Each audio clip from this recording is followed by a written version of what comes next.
अस्सलामुअलैकुम वरहमतुल्लाहि वबरकातुहु। औज़ु बिल्लाहि मिनश्शैतानिर्रजीम बिस्मिल्लाहिर्रहमानिर्रहीम। सूरा बकरा आया నెంబర్ 271 to 280. ఆయ నెంబర్ 271. ఒకవేళ మీరు బహిరంగంగా దాన ధర్మాలు చేసినా మంచిదే గాని గోప్యంగా నిరుపేదలకు ఇస్తే అది మీ కొరకు ఉత్తమం. దీనివల్ల అల్లా మీ పాపాలను తుడిచిపెడతాడు. అల్లాకు మీరు చేసేదంతా తెలుసు. సాధారణ పరిస్థితుల్లో రహస్యంగా దాన ధర్మాలు చేయడమే ఉత్తమం అని ఈ ఆయతు ద్వారా విదితమవుతుంది. ఒకవేళ ఏ సందర్భంలోనైనా బహిరంగంగా అందరికీ తెలిసేలా దానం చేస్తే దాని వల్ల ఇతరులకు కూడా ప్రేరణ లభిస్తుందనుకుంటే అప్పుడు బహిరంగంగా కూడా దానం చేయవచ్చు. ప్రదర్శన బుద్ధిని మనసులో రానివ్వకుండా ఇతరులను మంచి వైపుకు పురికొల్పే సదుద్దేశంతో ఎవరైనా ఇలాంటి సత్కార్యాల్లో తొలి అడుగు వేస్తే అటువంటి వారికి లభించే ప్రత్యేకమైన పుణ్యం గురించి హదీసుల్లో స్పష్టంగా చెప్పబడింది. అయితే ఇవి ప్రత్యేక పరిస్థితులు. ఇక సాధారణ సమయాల్లో మాత్రం సాధ్యమైనంత వరకు గోప్యంగా ఎవరికీ తెలియకుండా దాన ధర్మాలు చేయటం ఎక్కువ పుణ్యప్రదం. మహనీయ ముహమ్మద్ సల్లల్లాహు అలైహి వసల్లం వారు ఒకసారి ఇలా ప్రవచించారు: ప్రళయ దినాన ఎవరికైతే దైవ సింహాసనం క్రింద నీడ లభిస్తుందో వారిలో ఒక భాగ్యవంతుడు గోప్యంగా దాన ధర్మాలు చేసినవాడు. అతను దాన ధర్మాలు చేసే తీరు ఎంత గుట్టుగా ఉండేదంటే కుడి చేత్తో ఏం దానం చేశాడో ఎడమ చేతికి కూడా తెలిసేది కాదు. ఈ శ్రేష్టత స్వచ్ఛంద దాన ధర్మాలకే వర్తిస్తుందని, జకాత్ లాంటి విధిగా ఇవ్వవలసిన దానాలను బహిరంగ ఇవ్వటమే మేలని కొందరు విద్వాంసులు అభిప్రాయపడ్డారు. అయితే ఖురాన్లో చేయబడిన ప్రబోధన స్వచ్ఛంద దానాలకు, తప్పనిసరి దానాలకు కూడా వర్తిస్తుంది. హదీసులోని విషయం కూడా ఈ భావంలోనే ఉంది. ఆయ నెంబర్ 272. ఓ ప్రవక్త, వారిని సన్మార్గంపై తెచ్చి నిలబెట్టే బాధ్యత నీపై లేదు.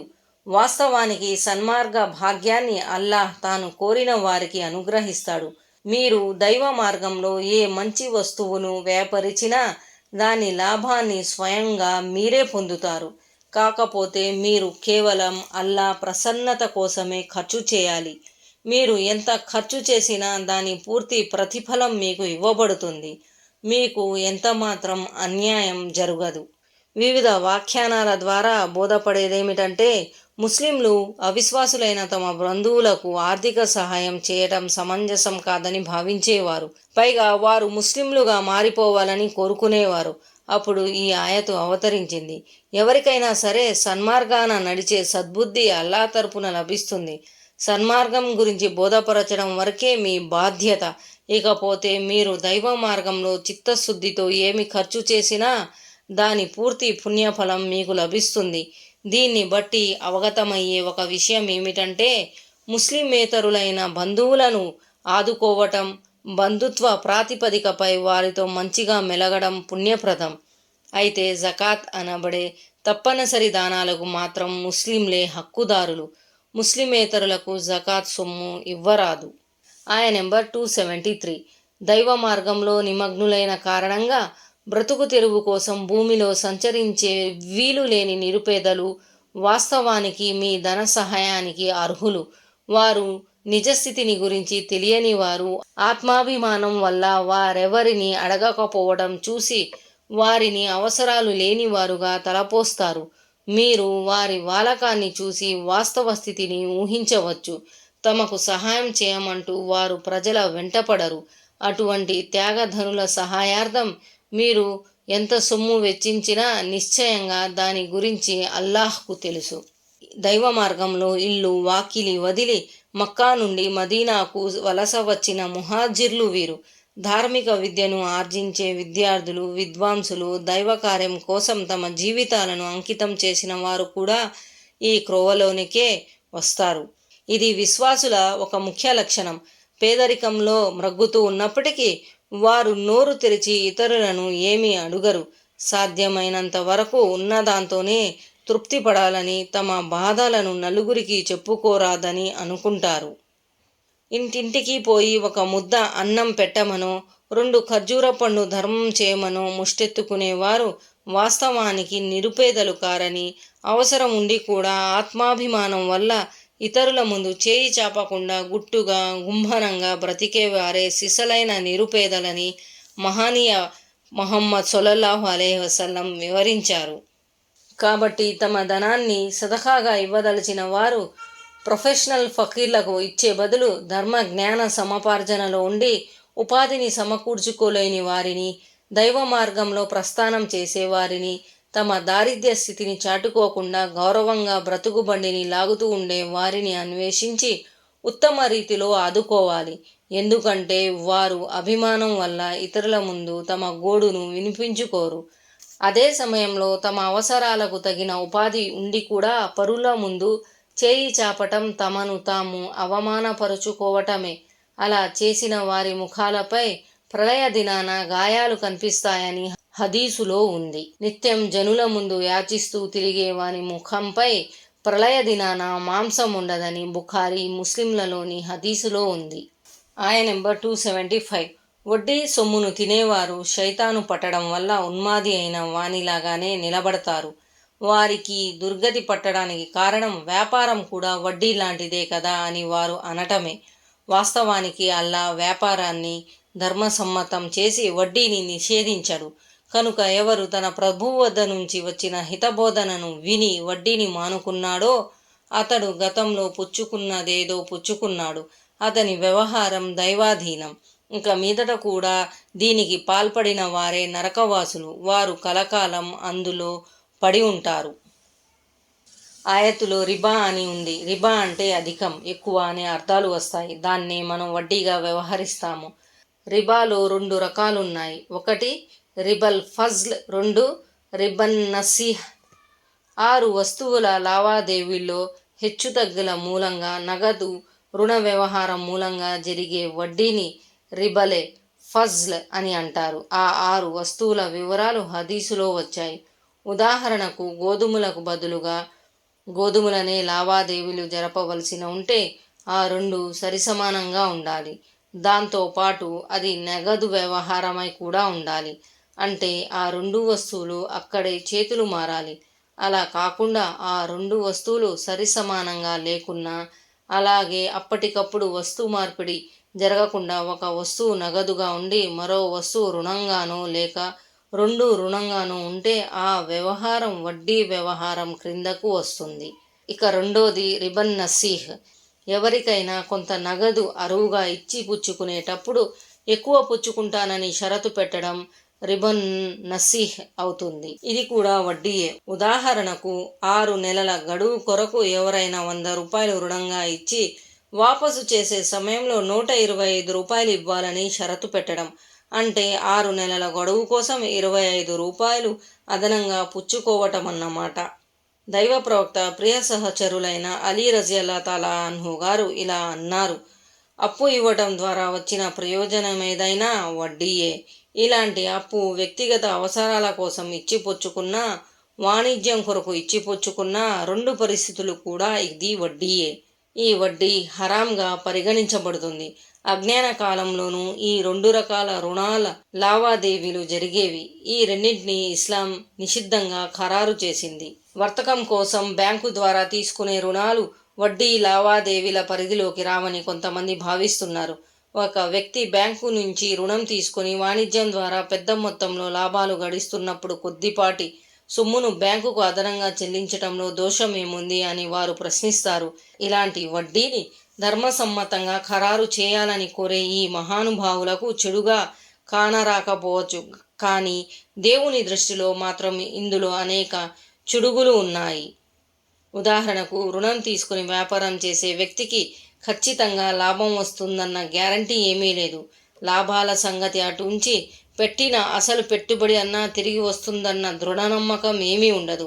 ఒక్కోసారి వ్యాపారంలో పెట్టే మూలధనమంతా మునిగిపోతుంది. కానీ మరో వంక రుణదాత మాత్రం తాను ఇచ్చిన అసలుతో పాటు వడ్డీని కూడా అణా పైసాతో సహా రాబట్టుకుంటాడు. అంటే వడ్డీ వ్యాపారికి లాభ నష్టాల రిస్క్ ఉండదు. కానీ అప్పులు తీసుకుని దివాలా తీసిన వ్యక్తిపై ఈ పెట్టుబడిదారీ వ్యవస్థ కించిత్ జాలి కూడా కనబరచకుండా అతని తోలు వలచి మరీ వసూలు చేసుకుంటుంది. ఇటువంటి అన్యాయాన్ని, దోపిడిని షరియత్ ధర్మసమ్మతంగా ఎలా ఖరారు చేస్తుంది? అదైతే సమాజంలోని నిరాధార జీవులను ఆదుకోమని చెబుతుందాయే. పేదల నుండి, అవసరమున్న వారి నుండి ఎలాంటి ప్రయోజనాలను ఆశించకుండా నిస్సార్థంగా సహాయం చేయమని చెప్పే శాసనాంగం దోపిడిని సహించలేదు కదా. నిస్వార్థ సేవాభావంతో సమాజంలోని అగత్య పరులకు, అభాగ్య జీవులకు చేయూతనిచ్చినప్పుడు ప్రజల మధ్య గల అంతరాలు సమసిపోతాయి. సమాజంలో సోదర భావాలు, సానుభూతి, సహకార భావాలు, ప్రేమానురాగాలు చిగురుస్తాయి.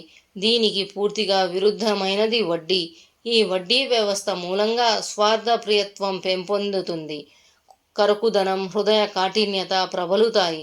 ఒక పెట్టుబడిదారుడు, ఒక వడ్డీ వ్యాపారి ఎంతసేపటికి రూపాయి ద్వారా రూపాయి సంపాదించుకోవాలనే ఆలోచిస్తారు తప్ప దీనివల్ల పేదల బతుకులు ఎలా పరిణమిస్తాయో అని ఆలోచించరు.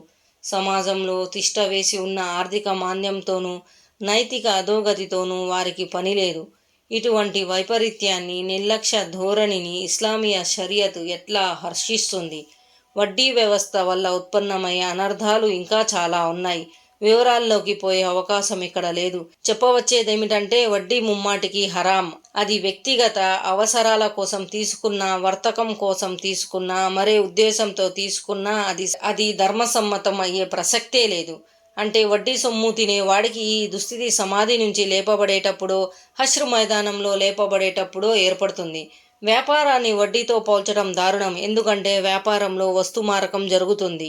వ్యాపారంలో లాభనష్టాల రిస్క్ ఉంటుంది. కానీ వడ్డీ వ్యాపారం అటువంటిది కాదు. అదలా ఉంచితే వ్యాపారాన్ని అల్లా హలాల్గా ఖరారు చేసి వడ్డీని హరాంగా ప్రకటించాడు. అలాంటప్పుడు ఇవి రెండు సమానం ఎలా అవుతాయి?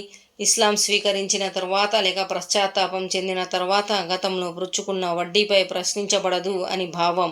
అంటే పశ్చాత్తాపం చెందిన పిదప అతడు నీతికి నిలబడతాడో లేక అంతర్యంలో జనించే చెడుగు వైపుకు జారిపోతాడో పరీక్షించడం జరుగుతుంది. నిజంగానే అతనిలో పరివర్తన వస్తే సరి, లేకుంటే దైవాగ్రహానికి గురవుతాడు. ఆయా నెంబర్ 276. అల్లా వడ్డీని హరింపజేస్తాడు, దాన ధర్మాలను పెంచుతాడు. మేలును మరిచే వారిని, పాపిష్టులను అల్లా సుతరాము ప్రేమించడు. వడ్డీ వంటి సొమ్ము వల్ల కలిగే అనర్థాలతో పాటు దాన ధర్మాల వంటి సత్కార్యాల ద్వారా ప్రాప్తించే శుభాలు ఇందులో వివరించబడ్డాయి. వడ్డీ పైకి పెరుగుతున్నట్లు కనిపించినా దాని పరిణామం భయంకరంగా ఉంటుంది. ఇప్పుడు ఈ వాస్తవాన్ని పాశ్చాత్య ఆర్థిక నిపుణులు సైతం అంగీకరిస్తున్నారు. ఆయా నెంబర్ 277. విశ్వసించి సున్నత్ ప్రకారం సత్కార్యాలు చేసేవారికి, నమాజులను నెలకొల్పేవారికి, జకాత్ను చెల్లించేవారికి తమ ప్రభువు వద్ద పుణ్యఫలం ఉంటుంది. వారికి ఎలాంటి భయం కానీ, చీకు చింత కానీ ఉండవు. ఆయా నెంబర్ 278. ఓ విశ్వసించిన వారలారా, అల్లాకు భయపడండి. మీరు నిఖార్సైన విశ్వాసులే అయినట్లయితే మిగిలి ఉన్న వడ్డీని విడిచిపెట్టండి. ఆయా నెంబర్ 279. ఒకవేళ మీరు గనక అలా చేయనట్లయితే అల్లాహ్ మరియు ఆయన ప్రవక్తతో యుద్ధానికి సిద్ధం కండి. ఒకవేళ మీరు పశ్చాత్తాపం చెందితే మీ అసలు సొమ్ము మీకే ఉంటుంది. మీరు ఒకరికి అన్యాయం చేయకూడదు, మీకు కూడా అన్యాయం జరగకూడదు. ఇది అత్యంత తీవ్రమైన హెచ్చరిక. మరే ఇతర పాపకార్యంపై కూడా ఇలాంటి ఉత్తర్వు జారీ చేయబడలేదు. అందుకే ఈ ఆయతు నేపథ్యంలో అబ్దుల్లా బిన్ అబ్బాస్ రజియల్లాహు తాలా అన్హు ఇలా అన్నారు: ఇస్లామియా రాజ్యంలో వడ్డీని వదలని వాడు ఉంటే సమకాలీన ఖలీఫా అతని చేత తోబా చేయించాలి. అతడు బుద్ధిగా వింటే సరి, లేకుంటే అతని శిరస్సును ఛేదించాలి. మీరు గనుక అసలు సొమ్ము కన్నా అధికంగా వసూలు చేస్తే మీ తరపున ఇతరులకు అన్యాయం జరిగినట్లు లెక్క. ఒకవేళ మీకు అసలు సొమ్ము కూడా ముట్టకపోతే మీకు అన్యాయం జరిగినట్లు లెక్క. ఆయా నెంబర్ 280. ఒకవేళ రుణగ్రస్తుడు ఇబ్బందుల్లో ఉంటే అతని పరిస్థితి మెరుగుపడే వరకు అతనికి గడువు ఇవ్వాలి, లేదా మన్నించి దానంగా వదిలిపెట్టండి. మీరే గనక తెలుసుకోగలిగితే ఇది మీ కొరకు శ్రేయోదాయకం. అజ్ఞాన కాలంలో షావుకారు వద్ద తీసుకున్న అప్పును నిర్ణీత సమయానికి చెల్లించకపోతే వడ్డీపై వడ్డీ వేసేవాడు. ఆ చక్రవడ్డీ దినదిన ప్రవర్ధమానమై అనతి కాలంలోనే గోరంత అప్పు కొండంత అయి కూర్చునేది. రుణగ్రస్తుడు దాన్ని చెల్లించలేక షావుకారుకు దాసోహం అనేవాడు. అతని ఈ బలహీనతను సొమ్ము చేసుకుంటూ షావుకారు అతన్ని బానిసగా మార్చుకోవటమో, వెట్టి చాకిరీ చేయించుకోవటమో చేసేవాడు. అందుకే అల్లా ఏమని ఆదేశించాడంటే, రుణగ్రస్తుని నుంచి వడ్డీ గుంచడం అటుంచి, రుణగ్రస్తుడు ఆర్థిక ఇబ్బందుల్లో ఉంటే అతని స్థితి మెరుగుపడే వరకు రుణదాత అతని గడువు ఇవ్వాలి. ఒకవేళ అతని రుణాన్ని పూర్తిగా మాఫీ చేస్తే మరీ మంచిది. ఇలా ఔదార్యంతో మెలగడం అత్యంత మహత్పూర్వక విషయమని హదీసుల ద్వారా కూడా రూఢి అవుతుంది. ఈ రెండు వ్యవస్థల్లో అంటే పెట్టుబడిదారీ వ్యవస్థ మరియు ఇస్లామీయ వ్యవస్థల్లో ఎంత పెద్ద వ్యత్యాసం ఉందో చూడండి. ఒక వ్యవస్థ ఆశాంతం అన్యాయం, దౌర్జన్యం, నిర్దాక్షిణ్య వైఖరి, స్వార్థపర్వతంపై ఆధారపడి ఉండగా, మరో వ్యవస్థ సానుభూతి, సహకార భావం, చేయూతపై నెలకొని ఉన్నది. ముస్లింలు ఖుద్దుగా ఈ శుభప్రదమైన, కారుణ్యప్రదమైన వ్యవస్థను అవలంబించకపోతే ఆ దోషం ఇస్లాంది కాదు, దాని ప్రవేశపెట్టిన దైవానిది కాదు. ముస్లింలు తమ కారుణ్య వ్యవస్థ యొక్క ప్రాముఖ్యాన్ని, ఆవశ్యకతను గుర్తించి తమ జీవన రథాన్ని దానికి అనుగుణంగా పోనిస్తే ఎంత బాగుండు. అస్సలాము అలైకుం వరహ్మతుల్లాహి వబరకాతుహు.